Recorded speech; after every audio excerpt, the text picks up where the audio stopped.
नमस्ते साथियों, कैसे हैं आप सभी लोग मस्त हैं, स्वस्थ हैं और आपकी जो तैयारी है आप लोगों की अच्छे तरीक़ा से चल रही है। तो डेली हम लोग यहाँ पे बिहार टीचर एग्जाम से रिलेटेड डेली प्रैक्टिस सेट जो महत्वपूर्ण प्रश्न है उसके अकॉर्डिंग हम लोग प्रश्न कर रहे हैं। बहुत इंपॉर्टेंट क्लास हो रही है डेली, तो आप लोग ज़रूर देखिएगा इस वीडियो को, क्योंकि 50 प्रश्न हम लोग डेली करते हैं जो एग्जाम के व्यू से बहुत इम्पोर्टेंट है। ठीक है, हम जो प्रश्न लाते हैं वह एनसीईआरटी और एनसीईआरटी लेवल के प्रश्न होते हैं जो एग्जाम में पूछे जाएंगे, जो सिलेबस के अकॉर्डिंग है। तो सिलेबस के अकॉर्डिंग ही डेली आप लोगों को इस चैनल पर हम प्रश्न करा रहे हैं, तो आप लोग जरूर देखिएगा इस वीडियो को, क्योंकि बहुत इंपॉर्टेंट क्लास होती है। ठीक है, डेली होती है। तो इस वीडियो को आप लोग जितना हो सकेगा आप लोग इसको शेयर भी कर दीजिएगा, जितने भी साथी मित्रगण होंगे उनको भी जोड़ने का प्रयास कीजिएगा, क्योंकि यहाँ से बहुत सारे टीचर हैं, मित्र हैं, शिक्षकगण हैं,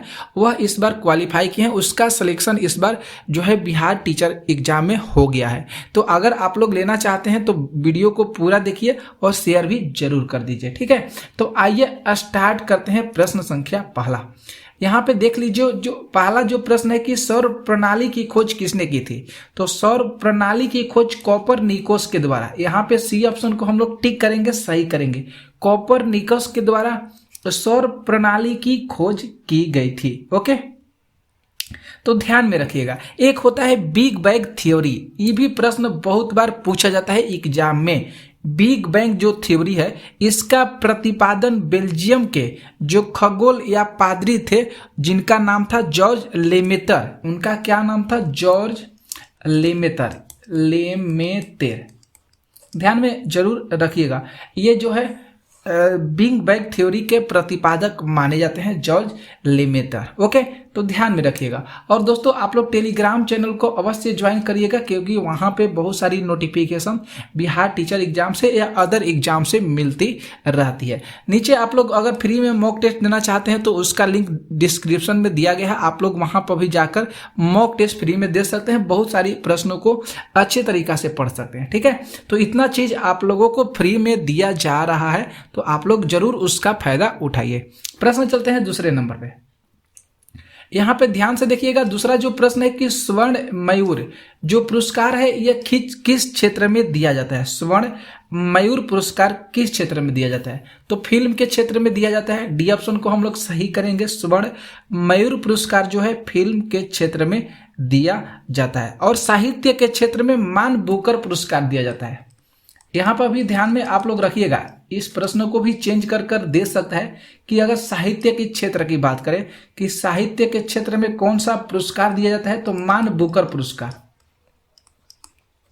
कौन सा पुरस्कार दिया जाता है? तो मान बुकर पुरस्कार जो है साहित्य के क्षेत्र में दिया जाता है। विज्ञान के क्षेत्र में जो उत्कृष्ट प्रदर्शन करते हैं उनको नोबेल पुरस्कार दिया जाता है। विज्ञान के क्षेत्र में नोबेल पुरस्कार, ध्यान में रखिएगा। ये चीज बहुत चीज आप लोगों को बता रहे हैं, इंपॉर्टेंट प्रश्न। देखिए, स्वर्ण मयूर जो हो जाएगा ये फिल्म के क्षेत्र में हो जाएगा। साहित्य पुरस्कार दिया जाता है, जैसे साहित्य जो पुरस्कार दिया जाता है साहित्य के क्षेत्र में, तो यहाँ पे मान बुकर पुरस्कार दिया जाता है। नोबेल पुरस्कार जो है ये विज्ञान के क्षेत्र में दिया जाता है, तो ध्यान में आप लोग जरूर रखिएगा। आगे चलते हैं प्रश्न 3 पे। यहाँ पे जो 3 नंबर प्रश्न है कि यूटर्स, यहाँ पे जो प्रश्न 3 दिया गया रिवटर्स होना चाहिए, यहाँ पे र होना चाहिए, रिवटर्स होना चाहिए। ये जो है किस देश की समाचार एजेंसी है? तो ब्रिटेन देखिएगा ऑप्शन, तो आप लोग झट से उसको सही कर लीजिएगा। ब्रिटेन की ये जो है समाचार एजेंसी है रिवटर्स। ठीक है, तो ध्यान में रखिएगा। फ्रांस की जो हो जाएगी, फ्रांस की AEF, यहाँ पे जो फ्रांस की जो समाचार एजेंसी हो जाएगी AEP। ध्यान में रखिएगा AEP, ये जो है फ्रांस की जो है समाचार एजेंसी है। आगे ध्यान से चलते हैं प्रश्न 4 पे। देखिएगा यहाँ पे जो 4 नंबर प्रश्न है कि ट्रांस वर्ल्ड एयरलाइंस किस देश को वायु सेवाएं है? वायु सेवाएं, बहुत अच्छा सा प्रश्न है ये। तो सी ऑप्शन को हम लोग टिक करेंगे, संयुक्त राज्य अमेरिका का ट्रांस वर्ल्ड एयरलाइंस जो है ये संयुक्त राज्य अमेरिका की वायु सेवाएं हैं। ध्यान में रखिएगा। जापान क्या क्या करेंगे? जापान का वायु सेवाएं कौन सा है? तो JAL याद कीजिएगा। ये किसका हो जाएगा? वायु सेवा। तो JAL ये जापान का हो जाएगा, जापान एयरलाइंस, जापान एयरलाइंस हो जाएगा। आगे देखिए प्रश्न 5 पे, 5 नंबर जो प्रश्न है कि शुगर से एल्कोहल में रूपांतरण की प्रक्रिया को क्या कहा जाता है?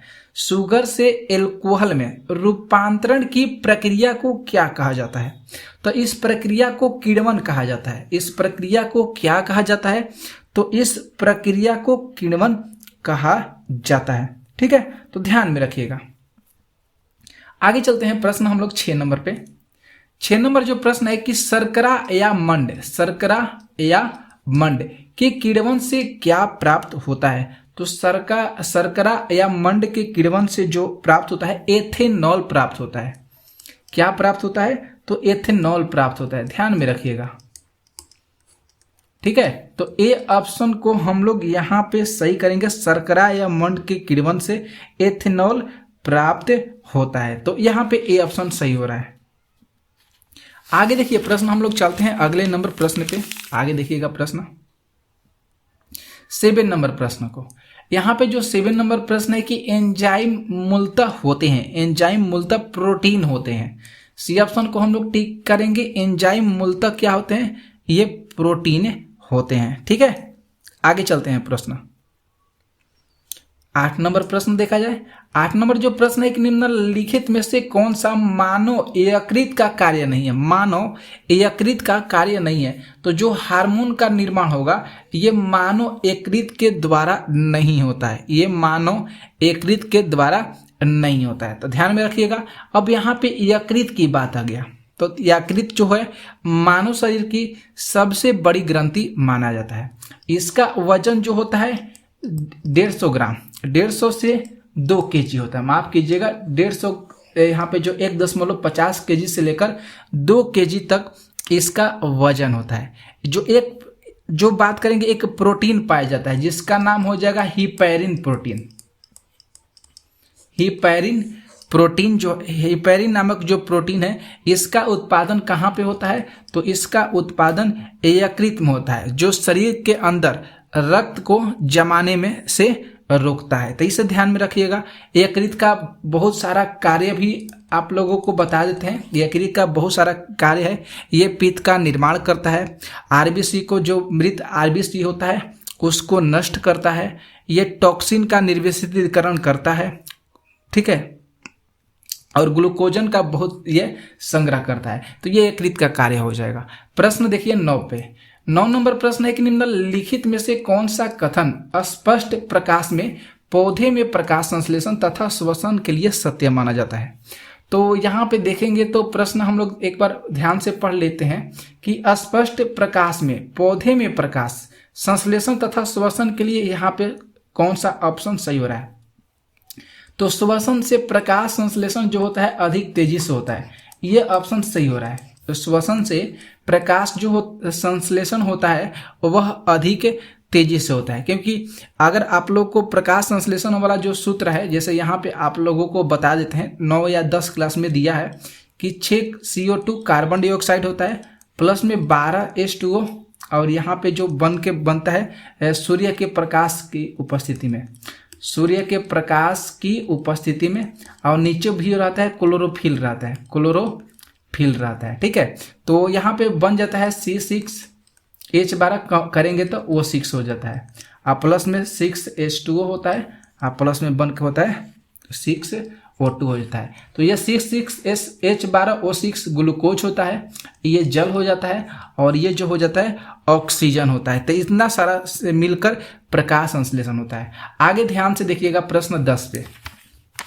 10 नंबर प्रश्न है कि केंद्रीय सरकार का कर प्राप्ति का सबसे महत्वपूर्ण स्रोत क्या होता है? तो ये कॉर्पोरेशन कर होता है। सबसे महत्वपूर्ण जो कर स्रोत होता है कॉर्पोरेशन कर, ये केंद्रीय सरकार का कर होता है, ध्यान में रखिएगा। ठीक है, अगर बात करें राज्य, ये तो केंद्रीय सरकार की आ गया। अगर राज्य की बात करेंगे कि राज्य की जो प्रमुख जो राजस्व स्रोतें होती है वह कौन कौन से होते हैं। तो वह व्यक्ति कर होते हैं, इसके बाद बात करेंगे तो कृषि होता है, इसके बाद भूमि पर होता है, तो ये भूमि पर हो गया, संपदा कर होता है, विक्रय कर होता है, ये सब राज्य के प्रमुख राजस्व कर होते हैं। आगे देखिए प्रश्न 11 प्रश्न है कि भारत में कौन सा राज्य सर्वाधिक मात्रा में सागवान लकड़ी का उत्पादन करता है। तो सी ऑप्शन को हम लोग सही करेंगे, मध्य प्रदेश करता है। कौन सा राज्य करता है सबसे ज्यादा सागवान लकड़ी का उत्पादन, तो मध्य प्रदेश करता है 750 लाख हेक्टेयर, 750 लाख हेक्टेयर भूमि में ये क्या करता है, ये सागवान लकड़ी का उत्पादन करता है। ठीक है, ध्यान में रखिए, क्योंकि यहाँ पे भारत में जो इमारती लकड़ियाँ होती है, इमारती लकड़ियों के जो वन होते हैं सामान्यतः अधिक वर्षा वाले क्षेत्र में ही पाए जाते हैं। तो यहाँ पे सबसे ज़्यादा जो है वर्षा होती रहती है। 12 ध्यान से देखिएगा प्रश्न है कि किसी स्क्रू थ्रेड की लोड की गणना के लिए सूत्र कौन सा इसमें से सही होगा। इसमें से कौन सा सूत्र सही होगा, तो ए ऑप्शन सही होगा, पिच गुणा स्टार्टों की संख्या, पिच गुणा स्टार्टों की संख्या। ये बोला है स्क्रू थ्रेड की जो गणना सूत्र है पिच गुणा स्टार्टों की संख्या, ए ऑप्शन सही होगा। आगे देखिए ध्यान से प्रश्न 13 नंबर प्रश्न है कि BHP का पूरा नाम क्या है। BHP का पूरा नाम क्या है, तो ब्रेड हॉर्स पावर हो जाएगा, ब्रेड हॉर्स पावर हो जाएगा। 14 प्रश्न है कि आवेशित परमाणु कहलाता है, ये जो होता है आयन कहलाते हैं, जो आवेशित परमाणु होते हैं वह आयन कहलाते हैं। ध्यान से रखिएगा। प्रश्न चलते हैं हम लोग 15 नंबर, ट्रांसफार्मर एक क्या है। ट्रांसफार्मर एक क्या है, तो ये जो है स्थैतिक मशीन है। ट्रांसफार्मर क्या है, तो ट्रांसफार्मर एक स्थैतिक मशीन है। आगे चलिए प्रश्न देखते हैं हम लोग 16 नंबर प्रश्न पे। 16 नंबर प्रश्न है कि MOS FETS का ये जो प्रयोग है इसका प्रयोग कहाँ पे होता है, तो इन्वर्टर्स में होता है, UPSC में होता है, UPS में होता है, SMPS में होता है। तो इन सभी में हम लोग टिक करेंगे। इस चीज को ध्यान में रखिएगा जो यहाँ पे प्रश्न में दिया गया, बहुत इंपॉर्टेंट चीज है। आप लोग क्लास की वीडियो को शेयर कर दीजिएगा अपने दोस्तों के पास, ठीक है। अब देखिए प्रश्न बहुत बेजोड़ प्रश्न आ गया है, कह रहा है कि आकाश मिसाइल से संबंधित इन कथनों पर विचार कीजिए। आकाश मिसाइल से संबंधित, तो 5 दिसंबर 1917 को उड़ीसा के चांदीपुर एकीकृत परीक्षण रेंज जिसमें आकाश मिसाइल का सफलतापूर्वक परीक्षण किया गया था। यह मिसाइल सतह से सतह मार कर सकती है। आकाश मिसाइल, यह मिसाइल 25 किलोमीटर की दूरी तक एक साथ कई लक्ष्यों को भेद सकने में सक्षम होती है और इस मिसाइल का विकास जो है भारत और रूस के सहयोग से किया गया है। तो ध्यान से देखेंगे कि कौन सा ऑप्शन यहाँ पे सही होगा, तो हम लोग बी ऑप्शन को सही करेंगे। दूसरा तीसरा ऑप्शन जो हो रहा है ये सही हो रहा है। यहाँ पे ये वाला और ये वाला, ये दोनों जो ऑप्शन हो रहे हैं दोस्तों, यहाँ पे ये ऑप्शन सही हो रहे हैं। तो इस प्रश्न का जवाब जो होगा ऑप्शन नंबर जो बी होगा ये सही होगा, क्योंकि बहुत इंपॉर्टेंट चीज है, ठीक है। चलते हैं हम लोग अगले नंबर प्रश्न पे, ध्यान से देखिएगा 18 नंबर प्रश्न पे। यह भी बहुत सुंदर सा प्रश्न आपके सामने है, बहुत इंपॉर्टेंट प्रश्न है।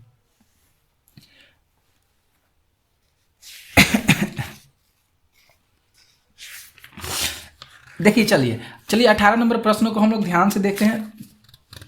यहाँ पे जो 18 नंबर प्रश्न कर है कि कथनों का अनुसरण करते हुए उनके कुछ निष्कर्ष नीचे दिए गए।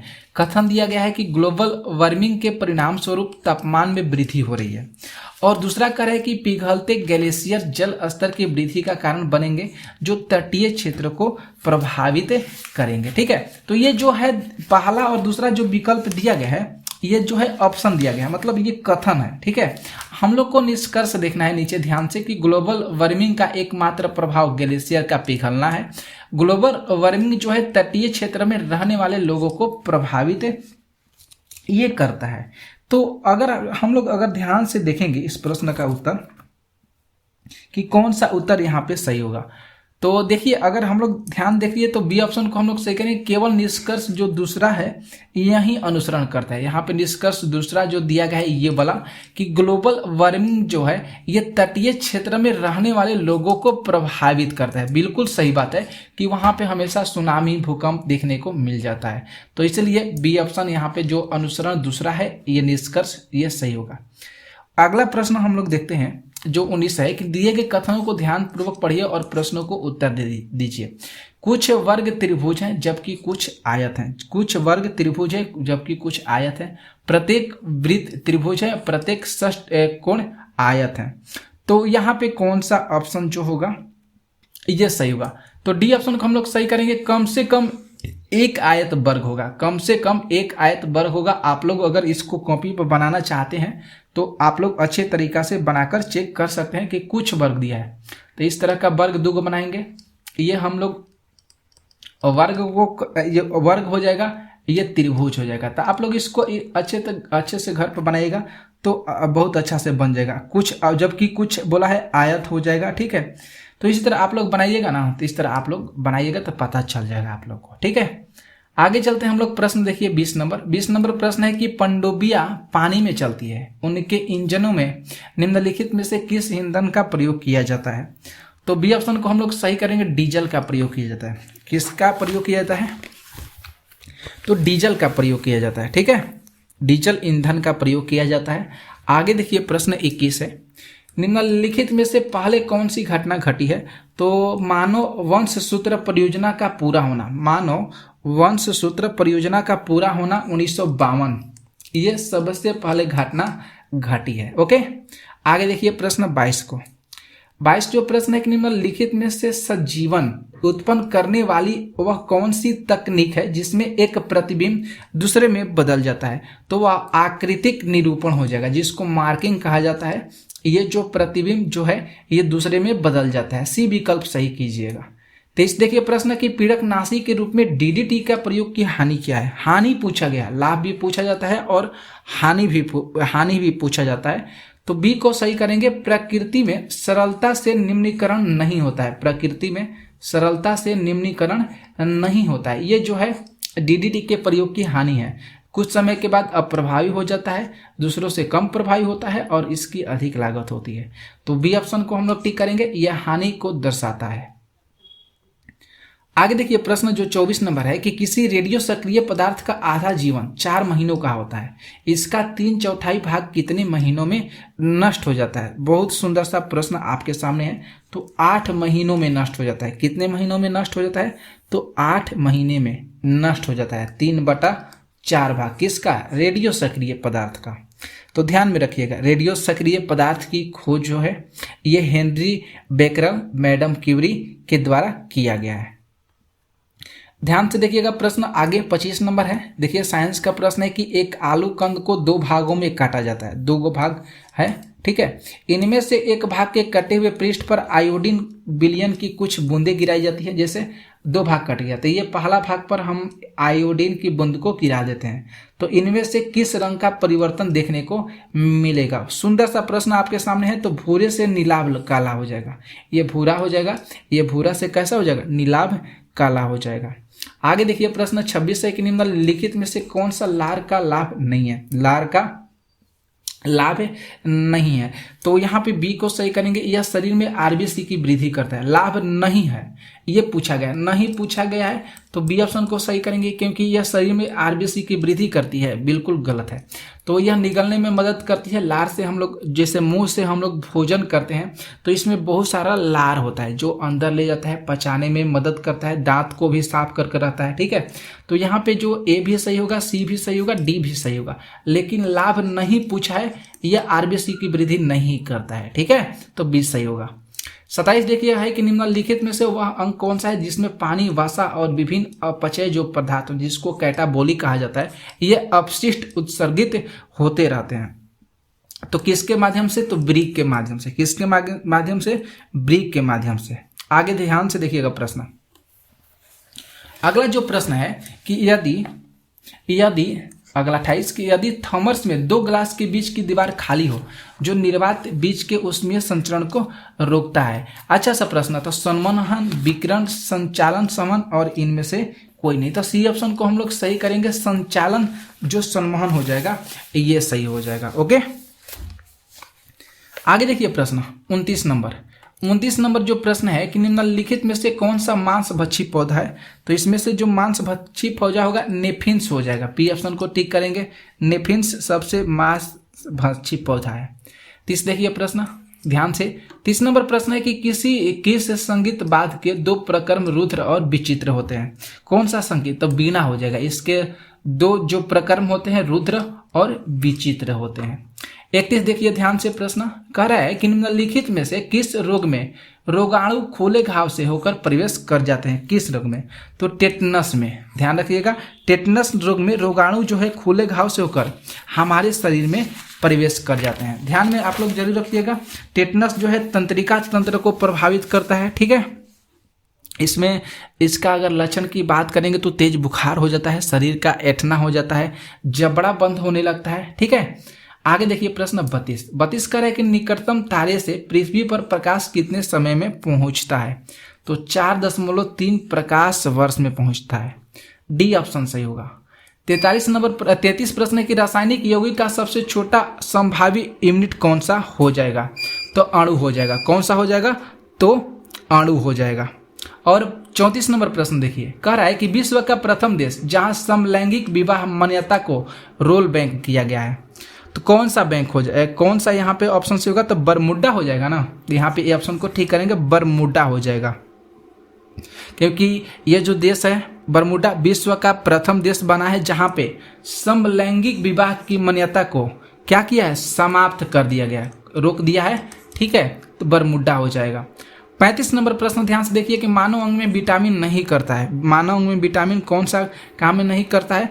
तो डी ऑप्शन को सही करेंगे, कार्य शक्ति की आपूर्ति नहीं करता है। कार्य शक्ति की आपूर्ति नहीं करता है। तो यहाँ पे डी ऑप्शन सही होगा। ठीक है, तो हम लोग 35 प्रश्न ही आज की क्लास में करेंगे। कैसे लगे प्रश्न जो है थे आप लोगों को कराएं। आप लोग कमेंट करके बताइएगा, लाइक कीजिएगा, शेयर कीजिएगा। ठीक है, कल मिलते हैं नेक्स्ट वीडियो में। तब तक के लिए जय हिंद, जय भारत।